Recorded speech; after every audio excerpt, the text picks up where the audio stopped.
जय श्री कृष्ण भक्तों, राधे राधे। आपका स्वागत है हमारे चैनल भक्ति कथा संग्रह में। आज हम आपके सामने प्रस्तुत करने जा रहे हैं पीपल पथवारी की कहानी, जो इस प्रकार है।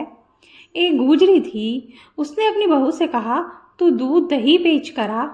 तो वह दूध दही बेचने गई। कार्तिक का महीना था। वहाँ पर सब औरतें पीपल सींचने आती थी, तो वह भी बैठ गई और औरतों से पूछने लगी कि तुम क्या कर रही हो। तो औरतें बोली कि हम तो पीपल की पथवारी सींच रही हैं। तो उसने पूछा, इससे क्या होता है?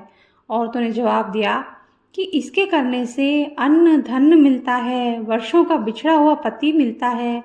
उस गुजरी ने कहा कि तुम तो पानी सींच रही हो, मैं दूध दही से सींचूंगी।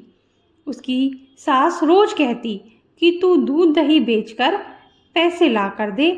तो उसने कहा, जब कार्तिक का महीना पूरा हो जाएगा तब ला कर दूंगी। और कार्तिक का महीना पूरा हो गया। पूनम के दिन गुजरी पीपल पथवारी के पास धरना लेकर बैठ गई। पीपल ने पूछा कि तू यहाँ क्यों बैठी है? उसने कहा, मेरी सास दूध दही के पैसे मांगेगी। तो पीपल ने कहा, मेरे पास पैसे नहीं हैं, यह पत्थर डंडे पान पत्ते पड़े हैं, ये ले जा और गुल्लक में रख देना। जब सास ने पूछा, पैसे लाई है? तो गुजरी ने कहा, मैंने पैसे गुल्लक में रखे हैं। तब सास ने गुल्लक खोलकर देखी तो सास देखती ही रह गई। उसमें तो हीरे मोती जगमगा रहे हैं। पत्थर डंडे और पत्तों का धन हो गया। सास बोली, बहू इतना पैसा कहाँ से लाई? तो बहू ने आकर देखा तो बहुत सारा धन था। तब गुजरी ने कहा, सासू जी, मैंने तो एक महीना दूध दही से पीपल की पथवारी में सींचा था और मैंने उससे धन मांगा तो उसने मुझे पत्थर डंडे पत्ते दिए थे, तो मैंने गुल्लक में रख दिए थे और वही हीरे मोती हो गए हैं। तब सासू ने कहा कि अब की बार मैं भी पथवारी सींचूंगी।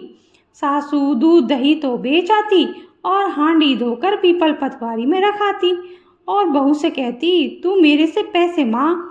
तो बहू ने कहा कि कभी बहू भी सास से पैसे मांगती है? तो सास बोली कि तू मेरे से पैसे मांग।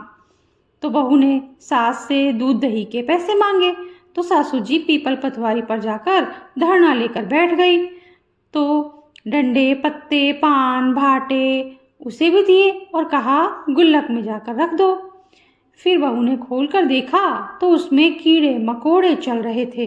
गुजरी ने कहा, सास से कहा कि यह क्या है?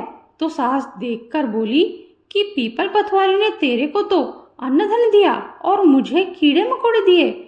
तब सब बोले कि बहू तो सच से सींचती थी और सासू जी धन की भूख से सींचती थी। इसीलिए हे पथवारी माता, जैसे बहू को दिया वैसा सबको देना और सासू जी को दिया वैसा किसी को मत देना। बोलो पथवारी माता की जय।